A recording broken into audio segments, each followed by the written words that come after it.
I read The Jumbies by Tracy Baptiste. When and Jerry of Onyx Pages pulled out this book, I was like, oh my gosh, I gotta read this book. She was giving like the synopsis, like it's based on Trinidadian folklore, Jumbies, and I grew up in Trinidad for like 15 years of my life. I heard about Jumbies, and I was like, oh my gosh, I have to get this book. I have to read it. I definitely enjoyed this a lot, and a lot of it reminded me so much of Trinidad.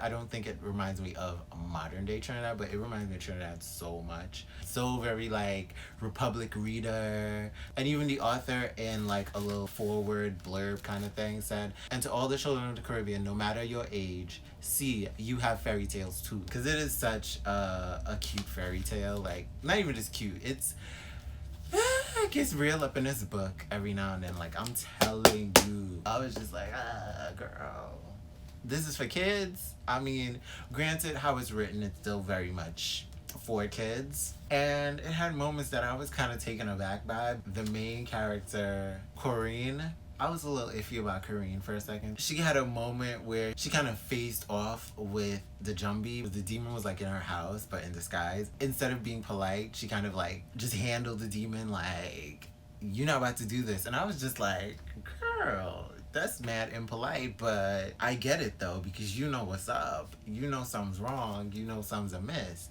That was like a standout moment for me. I was just like, girl, you knew what was up. And I applaud her like boldness and her bravery as a character. Here I go again speculating about authors. I feel like Corinne is like the author, Tracy, kind of inserting herself into the story, and probably other people that she knew. Her friend in this book, I kind of feel like in real life, that's just me being speculative.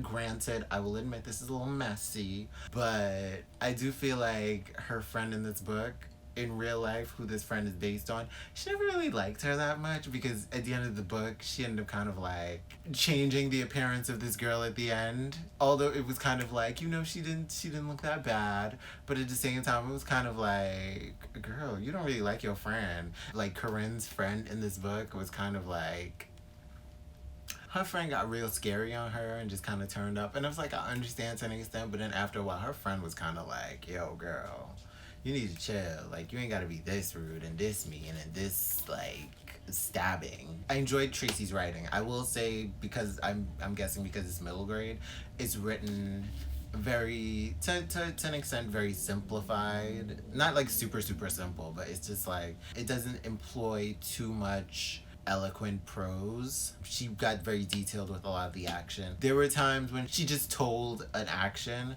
that could have been a little bit more fleshed out and a little bit more shown than told. She really let you experience what Corinne's going through, what everybody on the island's going through, what the environment is like. She really let you experience all of it. I also appreciated the writing because I think this is what I need at this moment. I need to just like be able to read through. The chapters are short. I love that. I just love how targeted the chapters were too. I enjoyed the characters. I enjoyed their friendship, the adventures they went on, experiencing the island. A whole lot happened, more than I expected. It wasn't like necessarily this small contained thing where it's just like the kids are just on their little adventure and then they come back to their families, and their families, like their parents and their families, know nothing. Like, everybody gets involved and stuff gets messy.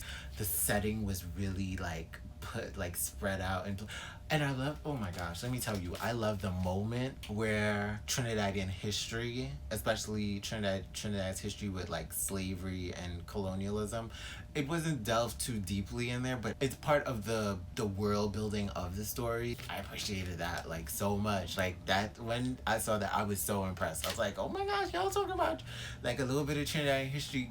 It came from a different perspective, but I appreciated it. I won't lie, the villain, I think I kind of enjoyed the villain at the beginning. I enjoyed her. I kind of understood where she was coming from. And I was like, girl, you right. And everybody else is tripping. How they gonna treat you like this? How they gonna act like that? But she really became the villain that she is at the end. I understood her motivations, but I also was like, you don't need to win. I really don't want you to win. Like, you're terrible.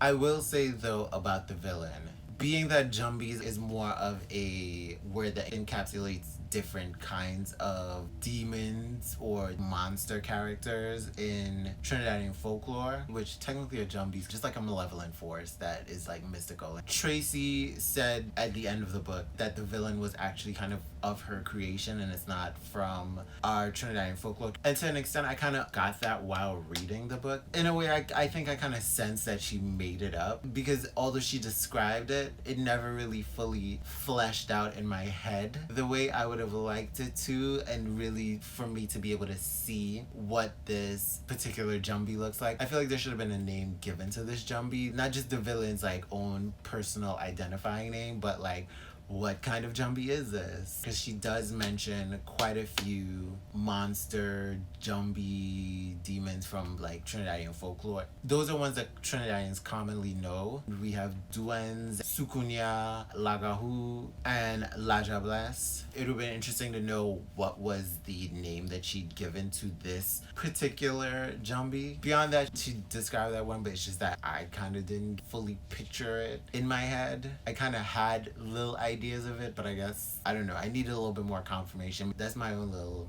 nitpick, my own little gripe about it. I'm looking forward to seeing what other books Tracy writes, and I'll definitely look into reading those as well, especially if she's going to be writing more fantasy, especially set in Trinidad, about Trinidadian characters. So it had a great villain, great like protagonist, great characters, great setting, a great story, a great plot. It was fun to read.